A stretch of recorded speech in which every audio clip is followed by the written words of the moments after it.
आप देख रहे हैं खिलाड़ी नंबर 1 सीएनबीसी आवाज पर। ऑटो कंपनियां ऑटो इंडेक्स आपकी स्क्रीन पर लेकर आएंगे क्योंकि वहां पर आज खुलने के साथ ही दरअसल बिकवाली हावी होती हुई दिखाई दी है। वो इंडेक्स पहले देखते हैं। देखिए करीब 150 पॉइंट से तक का नुकसान, आधा परसेंट नीचे है। बड़ा बिकवाली का impact of course Tata Motors में आया है। अब ये बिकवाली की वजह क्या है? दरअसल ग्लोबल फ्रंट पर स्थिति अच्छी नहीं लग रही है और उसी पर अब फोकस करेंगे।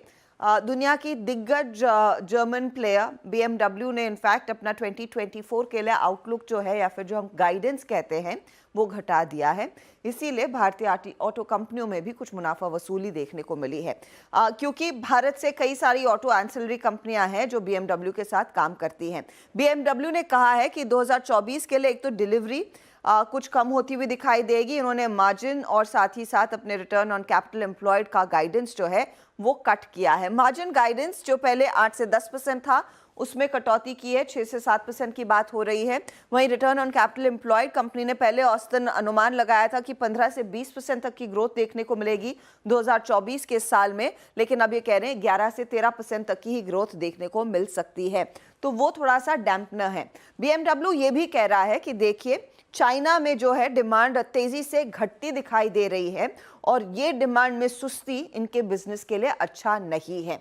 अब आप उन कंपनियों पर पहले नजर डालेंगे जो सीधा सरोकार रखती हैं BMW से। इसमें आप गौर करिएगा, संवर्धन मदरसन कंपनी की आय में 5% योगदान BMW से सीधा आता है, तो डायरेक्ट एक्सपोजर है। स्टॉक नीचे है आज।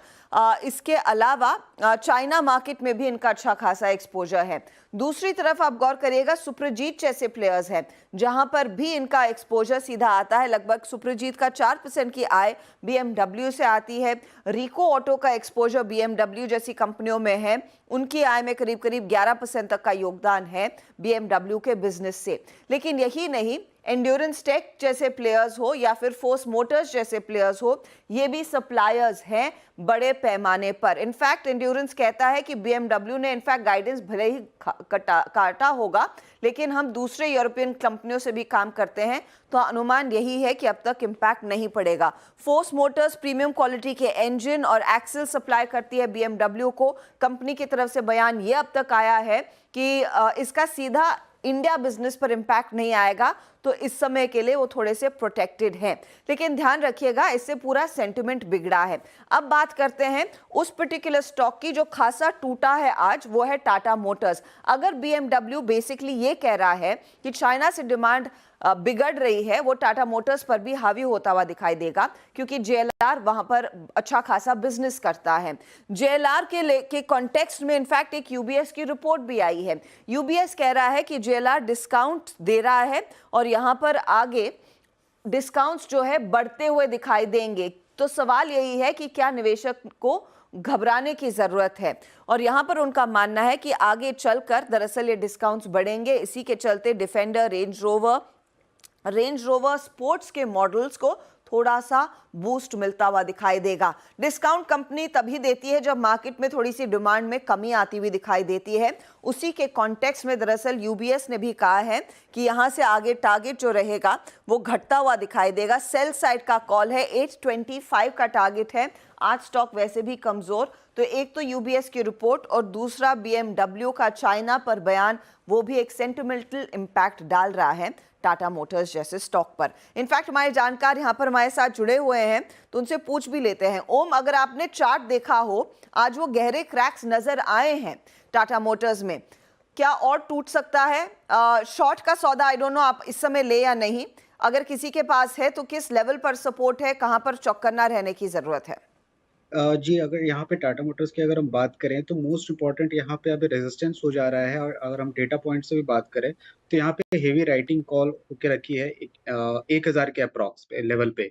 तो यहाँ पे हेवी राइटिंग यहाँ पे जब तक ये नहीं टूटता, और जो इंडिकेशन है जो आवरली चार्ट्स पे भी अगर हम देखें यहाँ पे, तो ट्रेंड एक नीचे की ओर यहाँ पे ज़्यादा शिफ्ट होता हुआ हमें नज़र आ रहा है। और मोस्ट प्रोबेबली आज अगर ये 4 से 5% की क्लोजिंग पे ही अगर ये स्टैंड बाय रहता है, तो आने वाले दिन में और बिकवाली हो सकती है, जो कि प्रोबेबल एक जो नेक्स्ट नेक्स्ट लेवल लेकर के आ रहा है जो 950, और उसके नीचे की भी बात करें तो 930 के अप्रॉक्स ये एक एक हिकअप के दौरान वो जा सकता है, तो मोस्ट प्रोबेबली यहाँ पे अभी 22 आय का यहाँ पे भी कोई भी ट्रेड अभी नज़र नहीं हो यार। तो शॉर्ट सेलिंग के अगर जो देख सकते हैं, तो वो 1000 के आस-पास वहाँ पे स्टॉप लॉस रख कर के करंट लेवल के लिए अगर आज की अगर हम बात करें, तो 970 और 965 का यहाँ पे अभी करंट लेवल भाव पे निकल के आ रहा है। फिलहाल आपके लिए 970 तक के लेवल्स आते हुए दिखाई दे सकते हैं, तो वो क्रूशल रहेगा वॉच करने के लिए। चलिए हमारे साथ हमारे जो दूसरे जानकारों के पोर्टफोलियो में एक एक जगह है, वो इस समय ट्रेड्स ले लेते हैं। देवांग, पिडिलाइट और एचयूएल, तीसरा ट्रेड। और तीसरा ट्रेड रहेगा पे एशियन पेंट का। एशियन पेंट में डेली चार्ट पे एक राउंडिंग बॉटम फॉर्मेशन बना हुआ है, हमें लगता है ब्रेकआउट देखने मिल सकता है, तो एशियन पेंट की खरीदने की सलाह रहेगी। स्टॉप लॉस रखना है 3290, टारगेट है 3515। 3515 के टारगेट के लिए एशियन पेंट में तेजी करें। एशियन पेंट में आज वैसे भी बढ़त देखने को मिल रही है, क्योंकि कच्चा तेल जो इनके लिए एक बड़ा रॉ मटेरियल है, उसमें मुनाफा वसूली गिरावट आती हुई दिखाई दे रही है। रूपक, आप क्या जोड़ेंगे आईएक्स और जेएसडब्ल्यू इंफ्रा के साथ? तीसरा कॉल रहेगा एसकेएफ इंडिया। स्टॉक ने एक लंबी करेक्शन के बाद एक बार एक इंडिकेशन दिखा रहा है कि रिकवरी, स्ट्रॉन्ग रिकवरी आएगा स्टॉक में, तो अपसाइड में 6500 तक जा सकता है। थोड़ा मिड टर्म कॉल है, 6500 तक जा सकता है ऊपर में, और नीचे एक स्टॉप लॉस रहेगा 5239 का। ओके, तो ये 5249 का आप स्टॉप लॉस लगाइए, और 6500 ये थोड़ा सा mid to long term call है। 6500 की तैयारी कर रहा है एसकेएफ इंडिया, बाय साइड का ये ट्रेड। चलिए एक काम करते हैं, लेंगे एक ब्रेक के बाद हमारे जानकारों के जो सारे ट्रेड्स आ गए हैं उसका एक रिकैप और ओवरऑल रिटर्न्स भी आपके सामने करेंगे पेश।